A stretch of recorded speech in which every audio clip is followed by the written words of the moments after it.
오늘 저와 여러분들은 에베소서 1장 18절과 19절 그 마가복음 말씀을 통하여 명확히 보이지 않을 때, 명확하게 보이지 않을 때 뭔가 좀 확실하게 보였으면 좋겠는데 우리 인생 살다 보면 명확하게 보이지 않고 나아갈 길을 모를 때가 있습니다. 그러할 때 우리 주님이 우리 삶에 어떻게 개입하시고 역사하시는지 오늘 말씀을 통하여 함께 발견하기를 원합니다.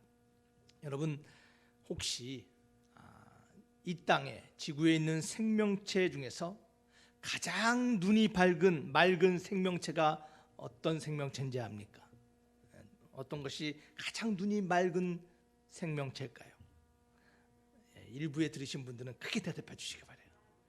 파리입니다. 파리. 파리가 지구에 있는 모든 생명체 중에 눈이 가장 맑다고 합니다. 왜 그렇습니까? 여러분, 파리를 자세히 보셨어요? 파리는 날다가 착륙하면 어느 곳에 앉기만 하면 뭐합니까? 끊임없이 그 손을 두 팔을 대서 어떻게 해요? 자꾸 눈을 닦아요. 자꾸 눈을 닦습니다. 그래서 그 얼굴에 대다수를, 전체는 수많은 부분을 차지하고 있는 그 눈을 끊임없이 닦기에 파리가 이 지구상에서 가장 맑은 눈을 가졌다고 합니다. 여러분, 왜 파리는 눈을 그렇게 끊임없이 닦을까요? 여러분, 파리 눈은요, 우리처럼 눈 하나가 아니라 많은 눈이 합쳐진 겹눈이라는 눈을 가졌어요. 겹눈, 작은 눈들이 모여 있어요. 자, 그런데 이 겹눈에 먼지가 하나만 쌓여도 초점을 잃어버린다고 합니다.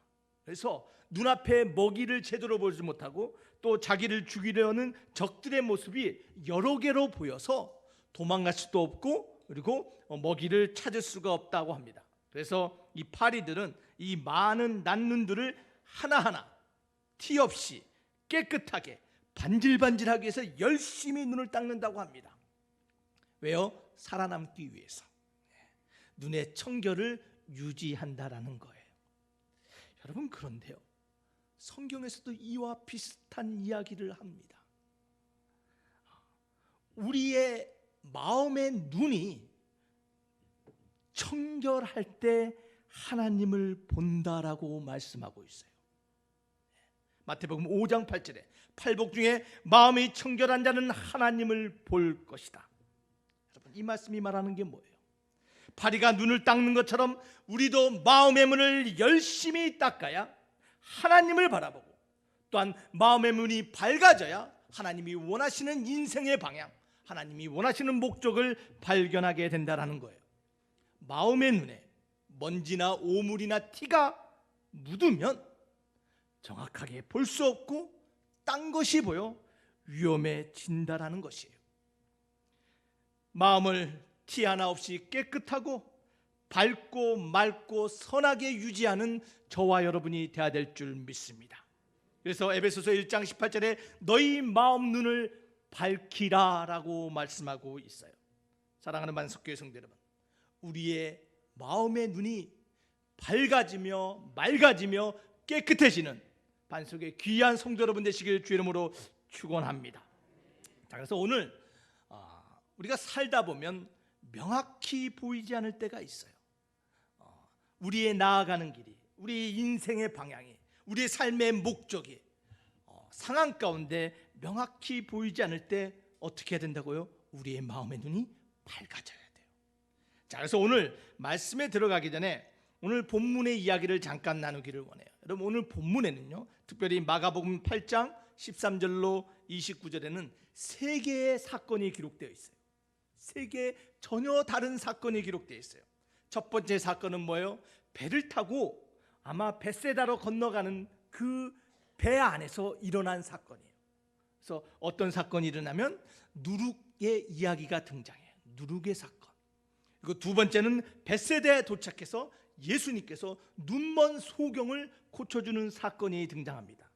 그리고 오늘 본문 말씀의 마지막에는 가이사라 빌립보라는 지역에서 주님이 제자들에게 사람들이 나를 누구라고 하느냐? 너희는 나를 누구라고 말하느냐? 너희는 나를 누구로 보느냐라는 세 가지 사건이 기록되어 있어요. 여러분, 그런데요, 이 사건이 각각의 사건이 아니라 사실 마가는 이 세 가지 사건을 한 가지 주제로, 한 가지 사실을 말하기 위하여 연결하고 있음을 여러분께서 발견하시기를 주 이름으로 축원합니다. 마가가 이 세 가지 사건을 함께 기록한 이유는 무슨 말이냐면, 마음의 문이 열릴 때, 우리의 눈이 열릴 때, 우리의 삶 가운데 깨달아지고 바라보고 알지 못했던 것들이 발견되며 하나님의 원하시는 삶의 목적을 발견하며 하나님을 발견하게 된다는 것을 여러분 기억하시길 바랍니다. 자, 그래서 오늘 말씀 본문에 들어가기 전에 여러분 두 가지를 기억하시길 바라요. 자, 오늘 성경에서 말하고 있는 눈이 밝아진다는 것은 육신의 눈이 아닙니다. 그렇죠? 무슨 눈이에요? 마음의 눈, 영의 눈이에요. 여러분, 육신의 눈뿐만 아니라 우리는 마음의 눈으로 보는 사람들이에요. 우리는 영의 눈으로 바라보는 사람들이에요. 그래서 오늘 성경에서 말하는 그 눈은 단순히 육신이 아니라 영의 눈임을 여러분 먼저 기억하시길 바라고, 두 번째로 여러분 기억하셔야 될 것은 주님께서는요, 기적을 베푸실 때 그 기적은 단순히 치료하고 역사하고 놀라운 일을 행하는 것뿐만 아니라 모든 기적 뒤에는 반드시 가르침이 있다라는 거예요. 뭐가 있다고요? 가르침이 있어요. 주님의 가르침이 있어요. 자, 오늘 성경 본문에서도 주님은 우리의 마음의 눈이 열려서 주님의 가르침이 무엇인지를 발견하기 원하심을 여러분 믿으시고, 오늘 본문의 말씀으로 주님이 우리의 마음이, 우리의 눈이 명확히 보지 못할 때 어떠한 일들이 우리 삶 가운데 일어나고 주님이 간섭하시는지 우리 세 가지를 함께 나누기를 원해요. 자, 우리가 살다 보면 우리의 눈이 어두워질 때가 있습니다. 우리의 마음이 어두워지고 우리가 영적으로 눌리고 영적으로 낙심할 때가 있어요. 그럴 때 우리의 마음이 어두워지면 볼 것을 보지 못하면 어떤 일이 벌어집니까? 첫 번째로 마음의 눈이 어두워지면 어떻게 됩니까? 깨닫지를 못한다라는 거예요. 깨닫지를 못해요. 뭘 깨닫지를 못해요? 하나님의 말씀을 깨닫지를 못해요. 오늘 13절과 21절에는요, 주님과 제자들의 배에서 하는 이야기가 등장하는데, 제자들의 하는 얘기를 듣고 주님이 기가 막히셨어요. 주님이 뭐라고 말하면, 너희가 눈이 있어도 보지 못하고 귀가 있어도 듣지 못하고 너희가 깨닫지를 못하느냐? 마음이 둔하도다라고 말하고 있어요. 여러분, 우리의 눈이 어두워서 보지 못하면 우리는 깨닫지 못하고 어리석은 모습을 드러낸다라는 거예요. 그 어리석은 모습이 무엇입니까? 우리 마가복음 8장 13절과 21절에 이러한 일이 있어요. 예수님께서 제자들을 데리고 배를 타시고 아마 벳세다로 건너가시는 것 같아요. 근데 배를 타고 가는데 갈릴리 호수를 지나는데 제자들이 이제 여러분 예수님과 제자들 13명이 배를 탔잖아요. 그러니까 당연히 살림을 하는 사람이 있어요. 살림을 하니까 점심도 먹어야 되고 저녁도 먹어야 돼서 해서 이제 도시락을 열었는데 글쎄 먹을 게 떡 하나밖에 없는 거예요. 그 사실을 발견하고 제자들이 아이고 어떡하지, 큰일 났네, 먹을 게 없네. 자, 그런 생각을 하고 있는데 주님이 배 안에서 제자들을 불렀어요. 얘들아 잠깐 와봐. 그래서 뭐라고 말씀하냐면, 얘들아 너희들이 세상에 나아갈 때 바리새인의 누룩과 헤롯의 누룩을 조심하라, 주님이 말씀하셨어요. 근데 제자들이 그 누룩 이야기를 듣고 무엇을 생각했냐면, 주님이 우리가 지금 떡을 준비하지 않은 거라고 생각하시고 우리를 꾸중한다라고 생각한 거예요. 여러분, 제자들 생각해 보세요. 똑똑하죠. 누룩 얘기했는데 떡을 생각하잖아요. 왜 그렇습니까? 누룩으로 뭘 만들어요? 떡을 만드니까요. 그런데 주님은요, 떡을 말하는 것이 아니었어요. 주님은 그 말씀 안에 하나님의 마음과 하나님의 뜻과 진리를 담아서 하나님의 말씀을 전했는데, 제자들의 마음의 눈이 어두워서 그들이 주님의 말씀을 이해하지 깨닫지 못했다라는 것이에요. 그것이 오늘 본문의 13절과 21절 말씀에 기록되어 있어요. 여러분, 우리가 살다 보면요, 우리가 주님을 믿는다고 하면서도 또한 우리의 인생을 계획하고 살아가면서도 수많은 것들을 꿈꾸고 바라보면서 걸어가지만 살다 보면, 특별히 믿음의 여정을 걷다 보면 우리가 명확히 보지 못할 때가 있어요. 우리가 바라봐야 될 것을 보지 못하게 만드는 것들이 있다라는 거예요. 오늘 본문 말씀에서 과연 우리가 봐야 되고 나아갈 것을 보지 못하게 만드는 것이 있는데, 주님은 세 가지로 말씀하고 있어요. 무엇이 명확하게 못 보게 만들까? 그 첫 번째로 주님이 말씀하신 건 뭐냐면 누룩이라는 거예요. 뭐가 못 보게 만든다고요? 누룩이에요. 바리새인과 헤롯의 누룩을 조심하라, 주님이 말씀하셨어요. 여러분, 누룩이 무엇입니까? 누룩은요, 빵을 부풀린 거예요. 빵을 팽창시키는 거예요. 퍼지게 하는 거예요. 근데 너무 놔두면 터져버리는 거예요. 여러분, 이 누룩은 무엇입니까? 무언가를 변화시키는 영향력을 말해요. 주님께서 말씀하신 것은 너희들이 도시락이 있고 떡이 있고가 아니라 세상 가운데 바리새인과 헤롯의 영향력을 조심하라라는 거예요. 그들이 세상을 바라보고 그들이 세상을 결정하는 그 방법을 따르지 말라는 것이었는데, 제자들은 그 말씀을 이해하지 못했어요. 여러분, 바리새인의 누룩이 무엇입니까? 바리새인의 누룩은요, 형식주의라는 거예요. 바리새인들은 외식하는 자라고 주님께서 체크하셨어요. 오늘날 너무나 많은 사람들이 이 바리새인들의 그 외식주의와 형식주의를 본받고 따라가는 사람들이 너무나 많아요. 여러분, 외식주의가 무엇입니까? 여러분, 그것은 거예요. 변화의 의지는 없고 종교적인 형식을 수호하는 데만, 집착하는 데만 열정인 사람들, 이게 형식주의예요. 여러분, 오늘날 얼마나 많은 사람들이 바리새인과 같이 바리새인의 영향 아래 살아가는지 몰라요. 교회는 나옵니다. 주일날 자리는 지켜요. 그러나 변화될 생각이 없어요. 속사람이 변해야 되는데, 날마다 거룩해져야 되는데, 주님의 방법으로 주님을 찾아야 되는데 변할 생각은 없고 형식적이고 외식적인 그 겉모습만 치중하고 있는 사람들, 그런 사람들이 바리새인의 누룩의 영향 아래 있는 사람들이에요. 그러할 때 주님이 원하시는 봐야 될 것을 보지 못한다는 것이에요. 또한 헤롯의 누룩은 무엇입니까? 여러분, 헤롯 가문은 무엇으로 유명했냐면 그 사람들은 욕심으로 유명했어요. 오늘 성경에 등장한 이 헤롯은 헤롯 대왕이 아니라 헤롯 대왕의 손자 헤롯 왕을 말해요. 이 헤롯 가문은요, 욕심이 많은데 뭐에 욕심이 많으냐면 돈에 욕심이 많은 사람이에요. 명예에 욕심이 많은 사람이에요. 성공의 욕심으로 가득 찬 사람이에요. 어떻게 내가 로마의 정권에 붙어서 내가 이 이스라엘 땅을 다스리고 내가 어떻게 이 사람들에게 돈을 더 많이 세금을 걷어내서 내가 이 땅 가운데 물질적으로 풍족하게 살까라는 세속주의의 사람들, 그 사람들이 바로 헤롯이었어요. 그것이 바로 헤롯의 누룩이라는 것이에요.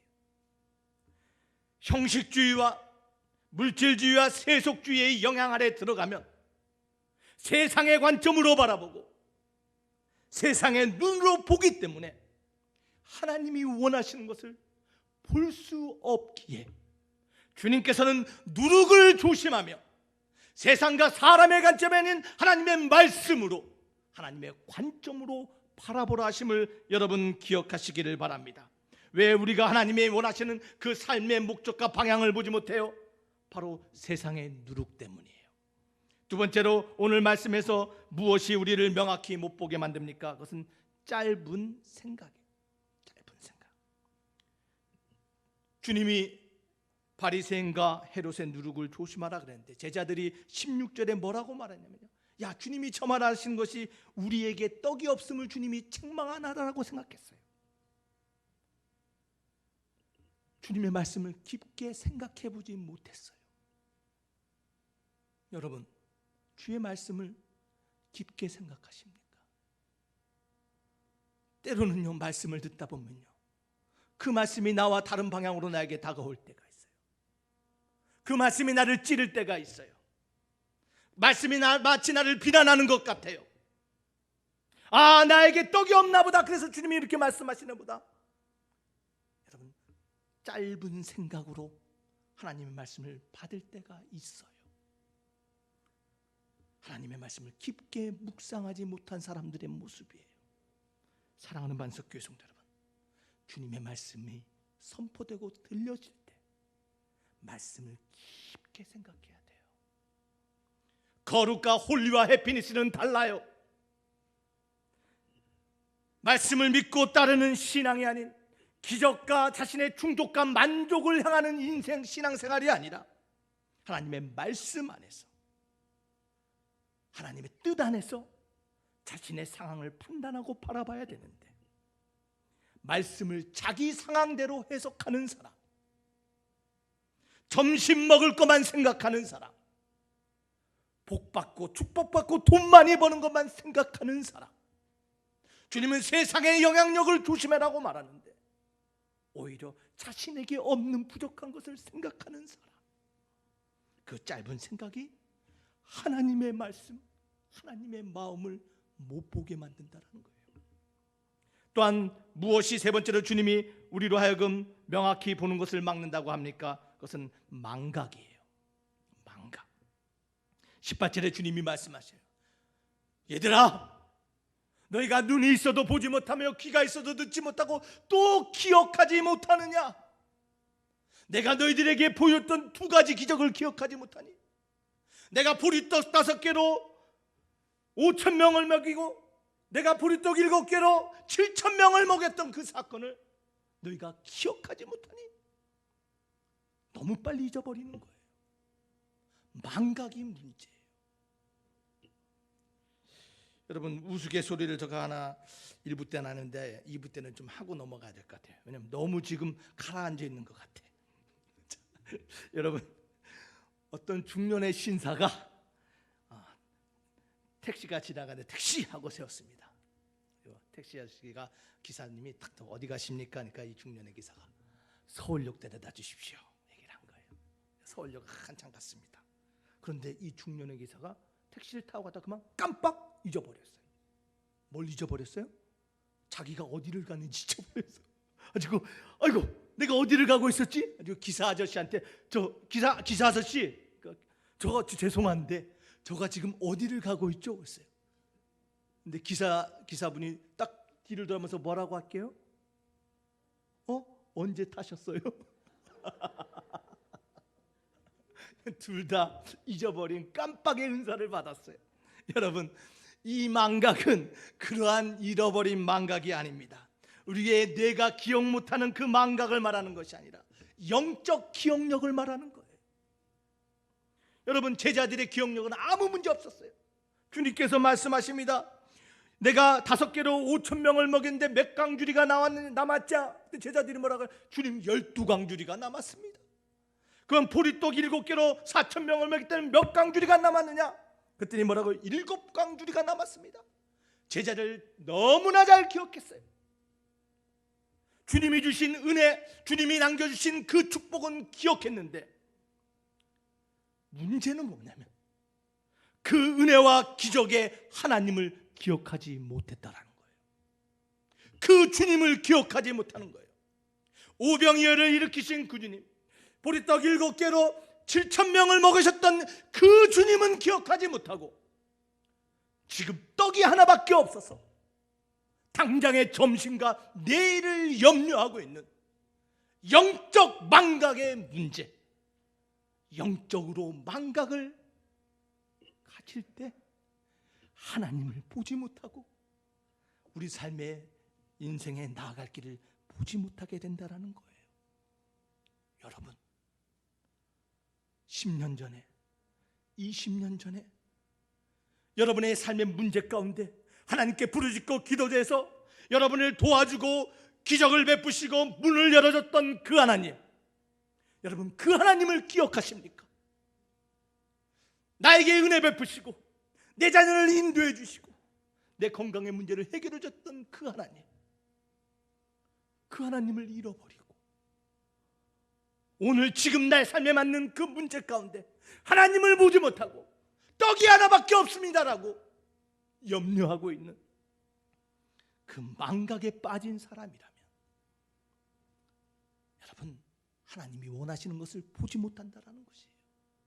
이것이 제자들의 모습이었어요. 깨닫지 못했어요.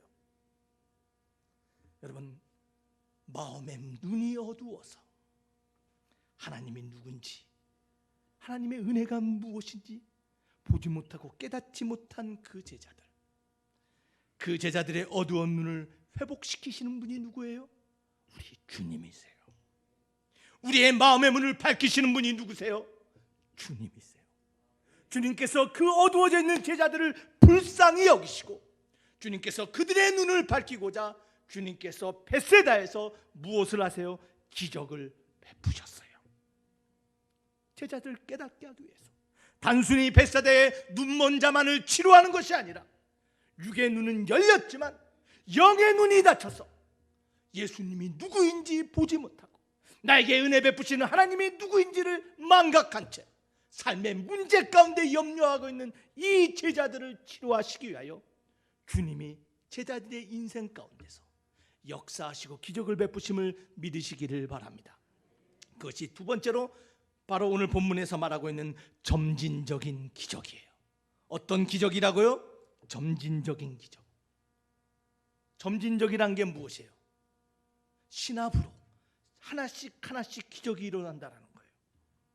여러분, 오늘 마태복음, 마가복음 8장 22절과 26절에 등장하는 이 기적은요, 성경에서 굉장히 독특한 기적을 기록하고 있어요. 여러분, 우리 하나님은요 전능의 하나님이시죠. 그렇죠? 우리 하나님 한 번 말씀하시면 그대로 이루어져요. 예수님의 옷자락만 잡아도 기적이 일어나요. 그런데 오늘 성경의 기적은 달라요. 예수님께서 기도하셨는데 제대로 기적이 일어나지 않았어요. 예수님이 2번 기도했어요. 왜 이런 점진적인 기적을, 왜 조금씩 이 기적을 이루어 갔는지 오늘 저와 여러분들이 발견해야 될 줄 믿습니다. 여러분, 오늘 이 주님께서 벳세다에서 기적을 베푸셨는데 이 기적이 일어나기 위해서는 3가지 조건이 필요해요. 오늘 마가복음 8장 22절과 23절 말씀 우리 다 같이 한번 읽어보겠습니다. 시작. 벳세다의 이름에 사람들이 맹인 한 사람을 데리고 예수께 나와 손대시기를 구하거늘 예수께서 맹인의 손을 붙잡으시고 마을 밖으로 데리고 나가사. 자, 오늘 보니까 주님께서 벳세다에서 기적을 일으켰어요. 눈먼 자를 치유하셨는데, 자, 이 기적이 일어나기 위해서는 조건이 필요했어요. 여러분 믿으시기를 기억하시길 바랍니다. 모든 기적은 반드시 조건이 따라요. 여러분, 조건이 맞아져야지 기적이 일어나는 거예요. 자, 어떠한 조건이 일어났습니까? 첫 번째로 보니까 여러분 이 말씀에 집중하시길 바라요. 사람들이 소경 하나를 데리고 주님께 구했다라는 거예요. 누군가가 이 소경을 불쌍히 여겨서 데리고 주님 앞에 나와 구했다라는 거예요. 이것을 뭐라 그래요? 돌봄이에요. 케어링한 거예요.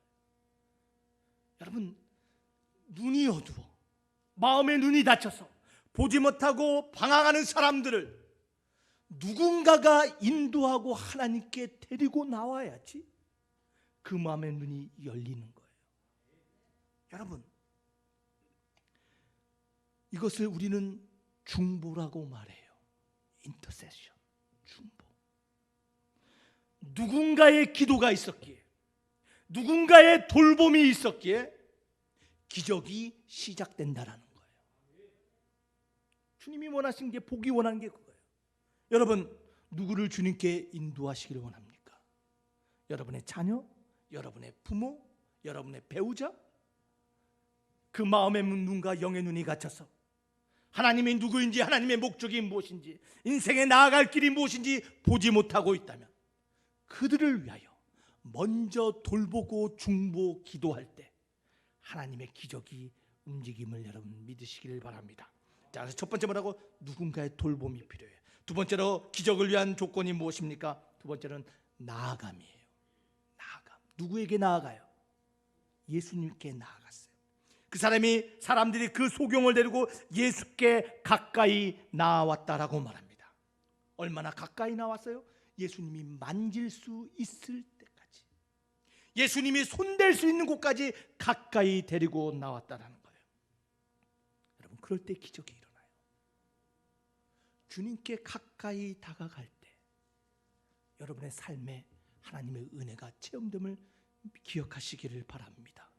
여러분, 치유의 역사는요, 예배에 참석했다 해서, 종교적인 행위를 했다 해서, 말씀대로 규범을 지키고 살아갔다고 해서 성경의 기적이 내 삶에 체험되는 것이 아니라, 성경의 하나님의 역사는 주님과의 친밀한 관계 속에서 일어남을 기억하시기를 바랍니다. 주님께 가까이 나아가면 나아갈수록, 주님을 알면 알수록 우리 삶에 더 많은 하나님의 은혜와 기적이 체험된다는 거예요. 그래서 하나님의 기적이 우리 삶에 일어나기 위해서는 뭐예요? 주님께 가까이 나아가야 돼요. 세 번째로 기적을 위한 조건이 무엇입니까? 우리 23절 이렇게 기록되어 있어요. 예수께서 소경의 손을 붙드시고 마을 밖으로 데리고 나갔다라고 말해요. 붙들고 나가심을 기억해야 돼요. 여러분, 누가 붙들고 나갔어요? 예수님이 소경을 붙들고 나갔어요. 왜 밖으로 끌고 나가실까요? 그 자리에서 예수님이 기적을 치유해 주면 좋은데 왜 점진적으로 주님은 하나하나 사건들을 만들어가면서 이 사람을 치유하고 밖으로 끌고 나갔을까요? 여러분, 생각해 보시기 바래요. 아마 예수님께서 이 눈먼 자를 데리고 마을 밖으로 나가면서 이 눈먼 자와 좀 더 개인적인 얘기를 했겠죠. 내가 누군지 아느냐? 도대체 무엇을 해주기를 원하느냐? 아마 그 사람과 대화를 통해서 이 사람이 주님을 정말 신뢰하고 있는가를 보셨을 거예요. 여러분, 한번 생각해 보시길 바라요. 여러분들이 이 눈먼 자라고 생각해 보세요. 모르는 사람을 만났습니다. 어느 날 갑자기 사람들이 자기를 끌고 갔는데, 들어보지도 못하고 만나보지 못한 사람을 만났는데, 이 사람이 너의 눈을 고쳐줄 수 있을 거라고 말했는데 갑자기 이 사람의 손을 끌고 나가요. 어디를 가는지도 모릅니다. 얼마나 가야 되는지 모릅니다. 내 손을 끌고 가는 이 사람이 누군지를 몰라요. 여러분, 그런데 이 사람이 어떻게 했어요? 주님의 이끄심에 순종하고 따라갔다라는 거예요. 여러분, 이 모습을 주님이 우리에게 원하세요. 여러분의 인생이 때로는 어둠의 터널 가운데, 때로는 깊은 골짜기 가운데, 보여지지 않고 알 수 없고 마치 막혀 있는 것 같은 그 상황 가운데 어디로 가야 되고 어떻게 해야 될지 모른다면, 여러분, 지금이 하나님을 신뢰하며 주님을 따르며 하나님의 기적을 경험할 기회임을 믿으시기를 바랍니다. 여러분, 이것이 믿음의 여정인 거예요. 우리는 보지 못하지만 우리 주님은 보시고 인도하심을 신뢰하며 주님이 붙드시고 이끄시는 그 인도하심에 순종하며 나아가는 저와 여러분이 될 때 주님의 기적을 경험하게 될 줄 믿습니다. 기적의 세 가지 조건이 뭐라고요? 누군가의 돌봄의 중보기도가 있어야 돼요. 주님께 가까이 나가야 돼요. 주님이 이끄시면 어디로 가시고 어떻게 나를 이끄신지 이해할 수 없다 할지라도 주님을 신뢰하며 주님을 따라갈 때 그때 기적이 일어난다는 거예요. 사랑하는 만석교회 성도 여러분, 이 점진적인 기적을 통해서 주님이 우리에게 가르치는 것이 있어요. 가르치는 것이 무엇입니까? 여러분, 영적 시각, 우리의 마음의 눈이 열린다는 것은요, 영적으로 성장한다는 것이에요. 여러분, 이것은 어느 날 갑자기 한 번에 이루어지는 것이 아니라는 것이에요. 점진적으로 이 사람의 눈이 밝아진 것처럼 우리의 영적 시각도 점진적으로 성장하라는 것을 기억하라는 것이에요. 내가 예수를 믿었다고 해서 나의 눈이 온전히 밝혀져서 하나님의 모든 비밀을 보는 것이 아니라 날마다 주님을 더욱더 가까이 주님께 나아가며 주님의 인도하심에 순종하며 따라가는 인생을 살아갈 때 우리의 영적인 시각이 점진적으로 성장해서 마치 지금은 나뭇가지로 사람을 본 것 같지만 우리의 시각이 확대되고 확장하고 명확해져서 하나님의 그 풀 버전의 목적을 보게 될 줄 믿습니다. 사랑하는 만석교회 성도 여러분, 우리 하나님의 그 가르침 기억하시기를 바랍니다. 여러분, 영적인 눈은 한 번에 밝아지는 게 아니라는 거예요. 단계적으로 성장하며 또한 우리의 눈이 밝아질 때 하나님의 계획과 하나님의 인도하심을 저와 여러분이 발견하게 될 줄 믿습니다. 자, 그래서 이 사건을 통하여 주님께서 이 눈먼 자만 고치는 것이 아니라 누구를 고치기를 원했다고요? 제자들을 고치기를 원했어요. 떡 하나밖에 없다고 염려하는 제자들의 눈을 열어주시길 원했어요.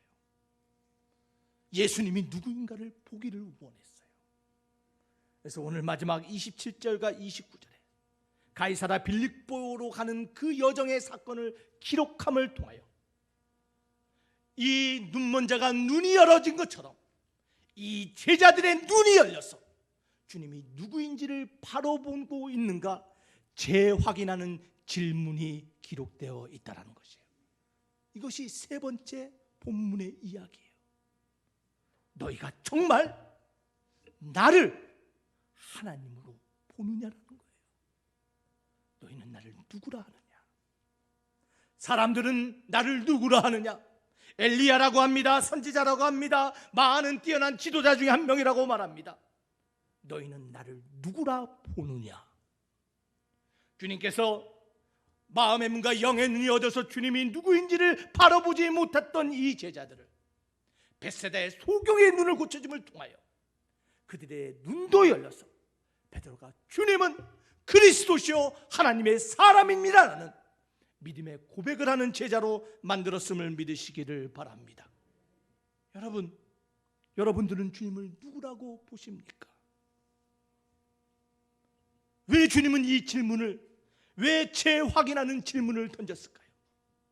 우리의 영적인 눈이 열리고 밝아졌는지 왜 확인하는 질문을 하셨을까요? 여러분, 그 이유는요, 우리가 주님을 어떻게 보느냐가 우리의 삶의 나머지 모든 것을 결정하기 때문이에요. 그것이 우리 인생의 가장 중요한 진리예요. 주님을 어떻게 보냐라는 거예요. 오병이의 기적을 베풀었던 그 주님, 지금도 나의 하나님이 되어서 내 가정의 문제, 내 삶의 문제, 내 진로의 문제, 내 자녀의 문제를 해결할 수 있는 나의 구세주, 나의 생명 되시는 주님으로 보냐라는 것이에요. 주님을 그렇게 볼 때 삶의 다른 문제들도 우리 하나님이 책임진다는 것이에요.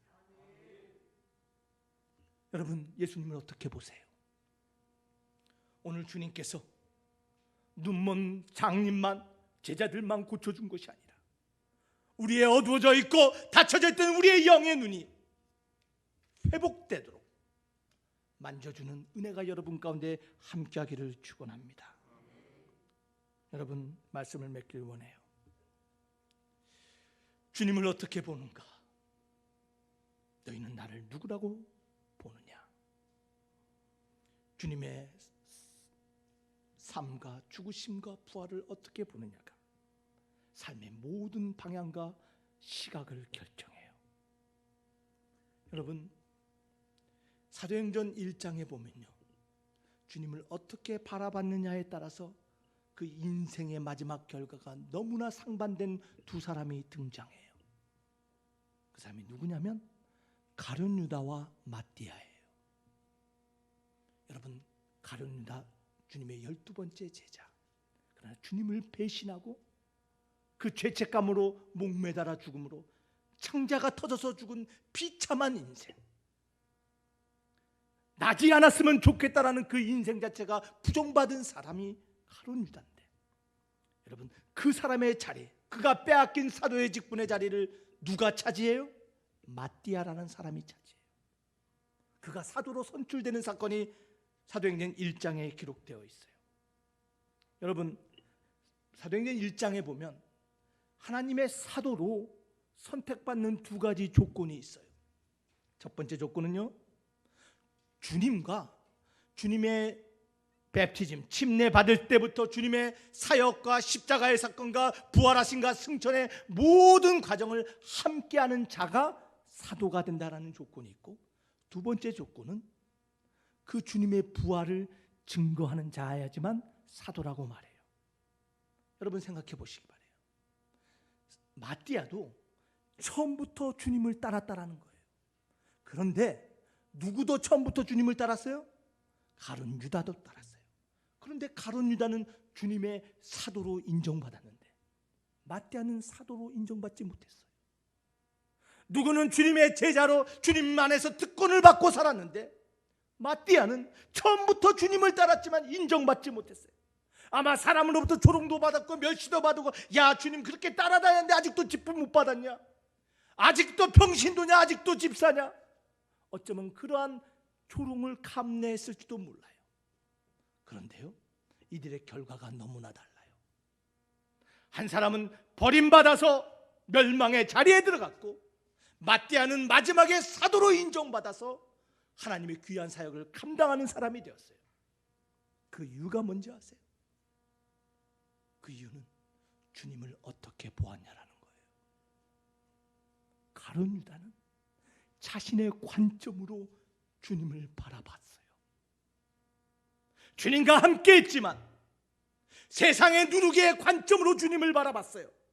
이 주님을 따르면 나에게 영화가 있으리라. 이 주님을 따르면 이 나라에 독립이 있으리라. 이 주님을 따르면 나에게 많은 권세가 있으라는 세상의 관점으로 주님을 바라봤더니 주님의 십자가의 죽으심 앞에서 그 믿음을 버리고 나와 다른 주님의 걸음을 바라볼 때 신앙을 버리며 그 삶이 처참한 인생이 되었지만, 이 마띠아라는 사람은 처음부터 주님을 따라보며 주님만을 바라보며 내 생각이 이해되지 않고 내가 무엇인지 하나님의 뜻이 무엇인지 알 수는 없지만 주님 곁을 떠나지 아니하고 묵묵히 주님과 동행했더니 주님께서 그 사람을 사용하여 주님의 사도로 인정하시고 하나님 초대교회의 놀라운 일을 감당하는 사람으로 만들어줬음을 기억하시기를 바랍니다. 그 차이가 무엇이에요? 주님을 어떻게 봤냐라는 거예요. 사랑하는 만석교회 성도 여러분, 여러분의 신앙과 여러분의 걸어가는 것이 어디로 가고 있습니까? 어떤 마음으로 교회와 하나님을 바라보십니까? 여러분, 우리의 생각으로 보지 맙시다. 사도 가룟 유다처럼 봐서는 안 돼요. 바리새인처럼 헤롯처럼 바라봐서는 안 돼요. 묵묵히 이해할 수 없고 온전히 깨달을 수 없고 어디로 인도하신지 내가 모른다 할지라도 우리 주님을 신뢰하며 주님 곁을 떠나지 않은 자를 하나님은요 결국에는 사용하시고 축복된 자리로 이끄심을 믿으시기를 바랍니다. 이것을 기억하시길 바라요.